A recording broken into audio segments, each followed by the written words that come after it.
It's about 5 minutes after the hour, 72 degrees, hot and dry today with highs in the mid to upper 90s. Joining us this morning, Volunteer Fire Department Lieutenant Shane Caton. And Shane, good morning to you, sir. Thanks for being with us today. A few days ago, a lot of people in this area lost a great friend in the passing of Bill McFarland. He was no stranger to you. I've known Mr. McFarland for probably about almost 15 years now. Mr. McFarland had been with the department for over 20 years, volunteered in this area, had touched many lives. Matter of fact, I was just floored when I was at home Sunday night and got the phone call. Lieutenant Fix had heard the call for the Sylacauga Ambulance School over the radio. Mr. Bill lived alone in Sullivan Court, and one of his neighbors had summoned them to come check on him because they couldn't get him to the door. And when we all arrived, and of course found Mr. Bill had left us, and it was a very hard blow for us. Several of the members showed up that night, and we've all come together as a big family. The community's come together to show their support. Mr. Bill was extremely well loved, well liked by everybody. Lieutenant, Bill was one of those guys, from what I knew of him, and I grew up with him, he never wanted credit for anything. You know, he was always one of those guys that wanted to showcase somebody else. Mr. Bill would be fussing at us right now for making the fuss we are over him, to honor his legacy and the life he lived. Mr. Bill will always be part of our department. He'll always be remembered. We were talking about things we could do to make a lasting tribute. Mr. Bill brought everybody in, treated them as they was family, treated them like they'd been there. He welcomed all the new members. He helped all the young guys train. Matter of fact, I was speaking with Chief Cody Harrison from County Line Fire Department just last night, and Cody was recalling the mentoring that Bill did him when he was young and came into the fire service and started at Oak Grove himself. And now he's fire chief at another department. He's carrying Bill's legacy on, and what Bill brought to him and meant to him, he's honoring that by continuing his service. And all of us will do that going forward. And but right now, the sad fact was Mr. Bill was so good to everybody else. Mr. Bill forgot to take care of himself, and unfortunately, he had no life insurance. So we are set with a little over $7,000 or so. Where we've got the location set up for people to contribute if they'd like. Well, Caton's Bank has an account set up for Bill McFarland Fund. The Chillsburg branch set that up. You can donate at the Sylacauga branch, either one. We also have a GoFundMe account that is on my Facebook, has a link to it. You can take money to Town Hall. Charles Merkel at Merkel Shell has set up a donation box there. Or if you'll just call Town Hall and tell us you have a donation for us, one of the firemen will run pick it up from you. Just a few days ago, an anonymous donor called the Curtis & Son Funeral Home, who's handling the arrangements, and I happened to field the call, and this person said, "Hey, I don't want my name mentioned or anything," said, "but I want to make a donation," and people can do that. Yes, you can also call Curtis & Son, and that donation actually came before we ever got the message out. That came very early in the day Monday, I believe, as we were still in shock and trying to determine where we were going with this. What do you remember? You worked with Bill, and Bill, over 20 years as a volunteer firefighter? Mr. Bill was there over about 22 years. He was a certified volunteer firefighter. He was always there for training. I am actually the training officer for Oak Grove, and Mr. Bill was always there in the middle of it. He was always there, and if there was somebody lagging behind, he was there to bring them forward.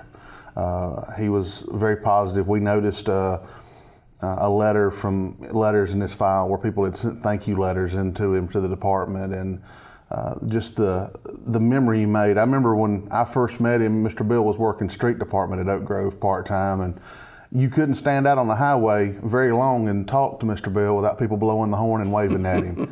I called him Mr. Bill. Most everybody had their own name for him. Robert Baird and Crystal were very close to him through the years. Robert's our other longtime member of the department, and they called him Uncle Bill. Some people called him Captain Bill. But everybody showed respect to Mr. Bill because he was that type of person. He had that personality that you knew he was a great person. He was very respectable. There will be many representatives from numerous emergency departments, including fire departments, volunteer fire departments, that will be a part of the service on Saturday. And it's going to be quite an honor for Bill. It will be. We're going to start the viewing at 12 for anyone who wants to come by and pay their respects and thanks for Mr. Bill's service. The Honor Guard, Talladega County Association of Volunteer Fire Departments has an Honor Guard comprised of several members throughout the county. They will be standing guard at his casket. He'll be buried in his uniform. Well, the service begins at 2 p.m. Once we leave the funeral home, we will be going to Macedonia, and we'll have an apparatus procession. Explain that.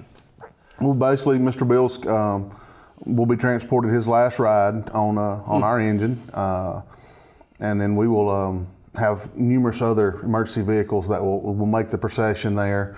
And we go down 280, you'll see that as it's been seen way too often here in the recent years in this community with several of our firefighters that have passed. But you'll see all the trucks just silently going in honor of what Mr. Bill did. The fire service is a big extended family. Lifesaver will be doing a flyover. We have a bagpipe player and everything that will be at the cemetery, so it will be a traditional firefighter honored funeral for Mr. Bill, fitting for his legacy. Lieutenant Shane Caton, our guest this morning with the Oak Grove Volunteer Fire Department, and we're talking and honoring Captain Bill McFarland, who passed away Sunday night at the age of 64 years old. And many times Bill so unselfishly put his life on the line as other fire department service personnel does, but there was something about Bill that would just catch your eye almost every time about him. Oh yeah, he always had a smile on his face. Very positive, very pleasant to work with, and I'm going to miss him a lot. How has it affected you guys? I mean, y'all work with him day in and day out a lot of times, and I know that has to be something that's wow, Bill's not here any longer. It's going to be a tremendous void. We're going to miss hearing his voice. We're going to miss hearing his laugh. It's going to take a long time for us to get used to being at the station and having functions with Mr. Bill. I guess the last time he and I was on the engine together was last year. We were picking up food for our banquet last October, and Mr. Bill was riding the officer seat, riding the front seat with me, and I was driving. Well, we were in there picking up food from a local restaurant for our banquet, and tones went off, and of course there was a wreck at 280 in Merkle Mountain. Not a very uncommon event. Mr. Bill got in the engine, I got in there, he wound the siren up, and we pulling out through traffic, and Mr. Bill just as happy as he can be, smiling, doing what he loved doing. And, he's like, I hope nobody's hurt, but he was that positive energy over there, just a blessing to have with us. And again, the locations where people can contribute to the Bill McFarland Fund. Of course, Curtis and Son Funeral Home, Merkle Shell, Cadence Bank, Sylacauga or Chillsburg, or Oak Grove Town Hall. All right, Lieutenant Shane Caton, our guest this morning from Oak Grove Volunteer Fire Department. And Shane, appreciate you being here this morning and sharing with about your friend and so many other friends, Captain Bill McFarland.